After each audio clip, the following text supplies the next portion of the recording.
All right, folks, let's talk Denver Nuggets basketball here. Kind of an interesting offseason for these Nuggets in terms of, kind of a sneaky trade in terms of sending Will Barton and Monte Morris to Washington for Kentavious Caldwell-Pope and Ish Smith. With Jamal Murray and Michael Porter Jr. coming back, big question is going to be how do they look going into this season? Will they be their former selves and what, kind of we've come to expect from them? Are they going to take a, step back, or could they even be better than before? It's kind of the huge question for Denver going into this season. But what they did is kind of prepared the roster for, the return of both those guys. The trade for KCP brings in kind of your prototypical 3-and-D guy, someone who can play off ball because, the offense is going to be dominated by Jamal Murray, Nikola Jokic, pick and rolls and working off ball screens, playing kind of a two-man game, having Michael Porter Jr. and KCP, on the wings, being able ready to, shoot from the corners, things like that. It's going to be pivotal for this offense and, really going to make this a difficult team to defend, given that Nikola Jokic basically single-handedly dragged this corpse of a roster to a 6 seed in the West. You give him, a potential all-star caliber guard and Jamal Murray back, and you give him, one of the best kind of numbers-wise shooting from three in the first couple years of a career, Michael Porter Jr., and you'd imagine they're probably going to do better, probably just going to be even more competitive here. You bring Aaron Gordon back, kind of address those defensive issues, and I think one of the best kind of free agent signings across the board was Bruce Brown to Denver. Another guy who's a plus defender, someone who can facilitate a little bit, can score a little bit off the bench, just does everything well from the guard position, rebounds really well, just kind of a jack of all trades that I feel like contributes to winning basketball. Someone who can move off ball really well that will complement, Jokic as one of the best passing big men in the league. Bruce Brown's going to get a lot of easy looks this season playing with this team. You also bring in Christian Braun and Peyton Watson in the draft. We'll see how much they play. Obviously, maybe some insurance for some injuries, but also I think Christian Braun, athletic wing, kind of maybe an energy guy off the bench right away, can shoot the basketball as well, can play off ball. Another one of those guys who can cut off ball, give Jokic another option, driving to the basket. And then Peyton Watson, kind of a floater kind of pick in terms of, didn't play a ton in college, but has kind of the raw potential, maybe someone they see as a long-term project going forward. It was with like the 30th pick, totally fine to do that at that point. But really something I wish they addressed that they really hadn't or haven't so far is having, a legitimate backup center. While they did in Bruce Brown have a great free agent signing, the DeAndre Jordan thing is just like, why? What do we see in DeAndre Jordan that, is he going to even see the floor? I hope not, because I don't think he can play in the NBA anymore for any legitimate amount of time.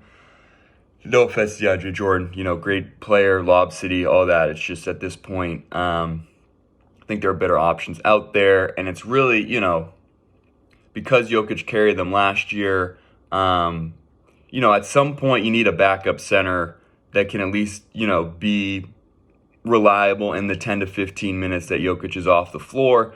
That's not like, Boogie Cousins kind of filled that a little bit. Maybe they can bring him back. He's unrestricted.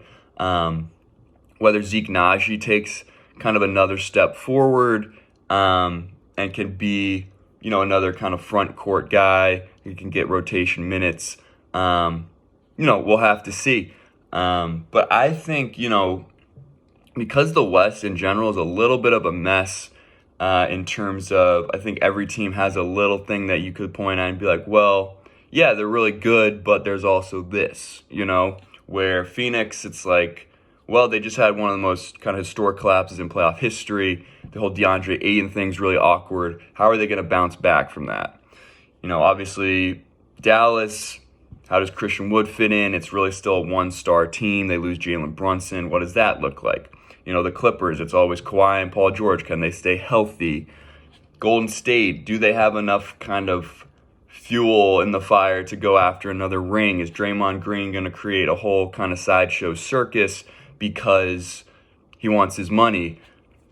Memphis, can Ja Morant stay healthy throughout an entire year in the playoffs? And it's like there are a lot of question marks across the board here.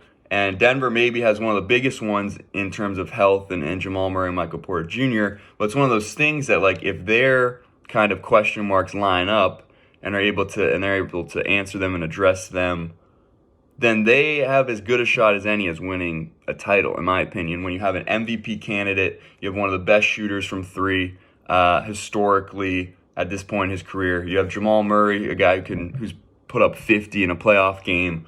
All the ingredients are there. Now that they have the role players in Bruce Brown, Aaron Gordon, really solid starter. Defensively, KCP, more perimeter defense. They've got a lot of they've filled some of those voids that they had this past year where you're looking at this team and it's like Jokic and then like who else do I have right now? The only thing is just a rim protector. Like if they could get kind of a backup center that can provide you a little more size, I think that would be ideal. That's the one thing I could look at this team and be like, really don't have that at the moment. And whether they need that could be debatable because in the playoffs, you adjust. A lot of teams play small ball, so maybe, in the minutes you take Jokic out for some small ball minutes and you play, Jeff Green at the center or Zeke Naji, or even Bruce Brown in certain cases kind of did that with the Nets. So there's some more flexibility there when you do bring in Bruce Brown and KCP. You pair them with Aaron Gordon, that defensive lineup's going to be pretty legit. You can also play Michael Porter Jr. at the center, a guy who's like 6'10". So I like what I'm seeing in Denver. I feel like Nikola Jokic always slept on. No reason to believe he's not going to put in another MVP caliber, season here. Arguably might be better. Maybe not have to score as much, but should be able to facilitate, shoot the ball at a high percentage. Looking forward to seeing him now with a healthy roster and seeing what Denver can do. But in my book, I feel like Denver, they've got a shot. They've got a legitimate shot to make the finals here if everything lines up for them, which is, saying a lot, but I feel like that's everyone right now. So they have as good a shot as any. Looking forward to seeing these Denver Nuggets play. But let me know what you think. Where do you see Denver landing in the Western Conference? Love to hear what you have to say. But that'll do it for me for now. Take care of yourselves. Take it easy. And I'll see you next time.